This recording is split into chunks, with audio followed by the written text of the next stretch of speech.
It was a call for mobilization to create the heavy industries the Soviet Union needed to defend itself in a hostile world.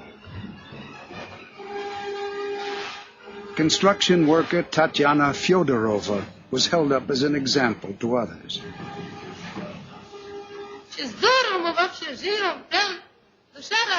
We live so well. Our hearts are so joyful.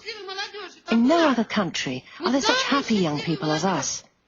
We're the happiest young people. And on behalf of all young people, I want to thank our party and our dear comrade Stalin for this joy that we have.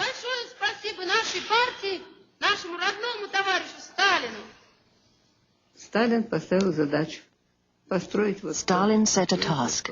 Build this or build that. And thanks to the fact that people trusted him and this enthusiasm of young people, it was possible. Remember, this was a country where people were illiterate, lived in virtual darkness, wore birch bark shoes. Even now, I think it's like something out of a fairy tale. How was it possible at one of the most difficult times to raise these great construction sites? It was only possible through the unity of the people and the love of the people for their idol. Because for us, Stalin was an idol.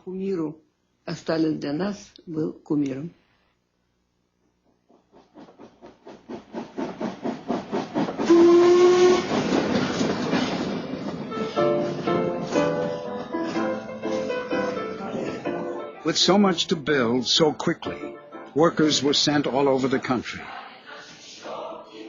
Tens of thousands went beyond the Ural Mountains deep into Asia to start construction of a giant new steelworks. They saw themselves as pioneers.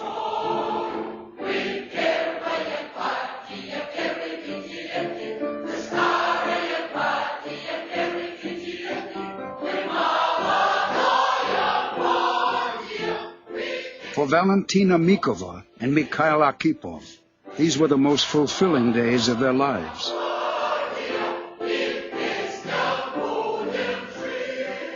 На строительстве домен был один экскаватор.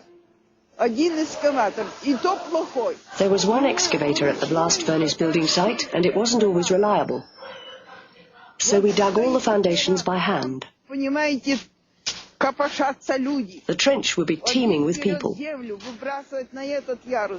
One takes the earth, throws it to the level above. The second person throws it to the third to the fourth, up to 5 or 6 levels. That was how we got the earth out of the trench. Then it was taken away in wheelbarrows.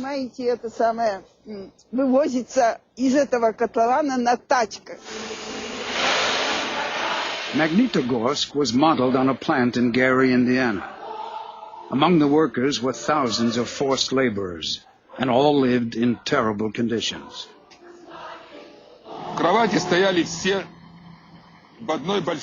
The beds were in one large room, shared by up to 200 people, often whole families together. There were wooden lavatories outside and a communal kitchen. Water was rationed, and we had to get that outside as well.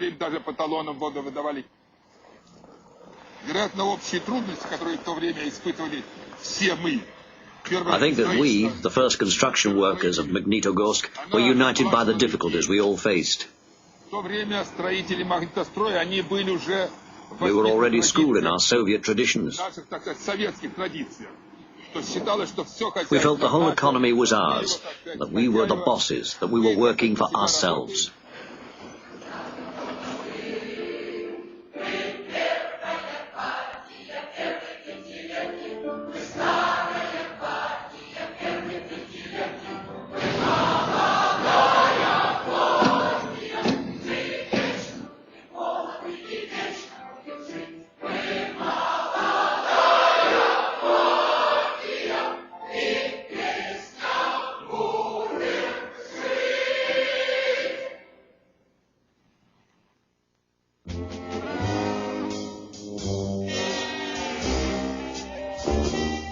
The burst of construction and spending in the Soviet Union came during the Great Depression in the West. Many of the jobless liked what they heard about communism. It sounded like a worker's paradise. I became a communist in short because of what I saw around me here in the United States of America.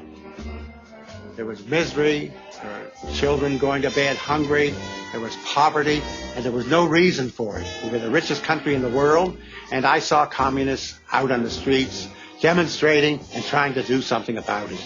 That would sum up why I joined the Communist Party. Well, I believe what was going on in the Soviet Union was a noble experiment. You stop and think for a moment of what is the aim of socialism? It's to end all exploitation. It's to put an end to wars. It's to build a system of cooperation instead of confrontation. It's to do away with the extremely rich on one side and the extremely poor on the other side. The Irish playwright George Bernard Shaw toured the Soviet Union, visiting factories and farms with Lady Astor. Shaw wrote in a hotel guest book, "Tomorrow I leave this land of hope and return to our Western countries of despair." When he got back, he claimed Russia had been maligned. "We have rebuked her ungodliness, and now the sun shines on Russia as on a country with which God is well pleased, whilst his wrath is heavy on us, and we don't know where to turn for comfort or approval."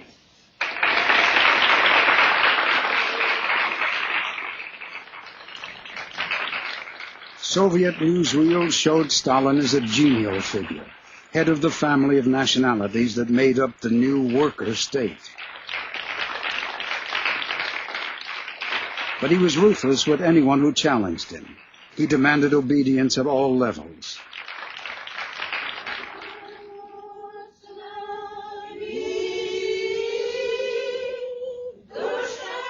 The church was a challenge to the communists.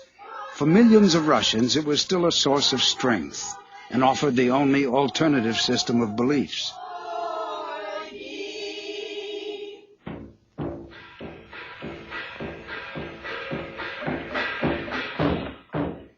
But the communists were atheists and sought to remove the challenge by abolishing the church.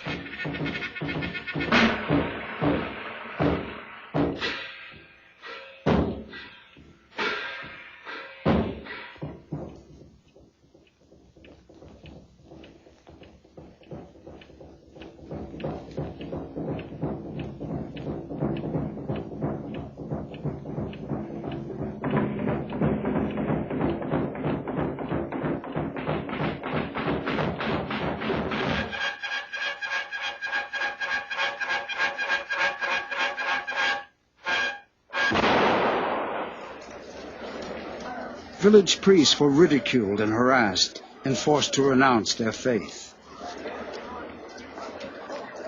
Israel Chernitsky was a communist activist in his village in the Ukraine. Пришел батюшка, снял себя рясу и положил на стул. The priest came in, took off his cassock and put it on the table. They called the barber, and he cut off his hair. And the priest announced, "There is no God. I've lied to you." The peasant sitting there cried out, "How could you? We built you a house, and now you're saying there's no God."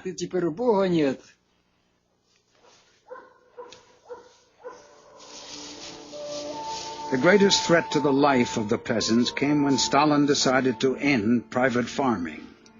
He thought their methods were too inefficient to raise the food the country needed. A campaign was organized against the richer peasants, the so-called kulaks, who were said to be opposing Stalin's plans. Kulak farmers were rounded up. Зашли мы в дом, комиссия, человек 5-6, я уже не помню. И секретарь партизации... We went into the house, the commission of 5 or 6 people, and the secretary of the party organization announced, "According to the decision of our meeting, your family is de-kulakized. Put all your valuables on the table. I warn you, no hysterics. I've got strong nerves. We'll stand firm." A woman burst into tears and cursed the authorities. Власть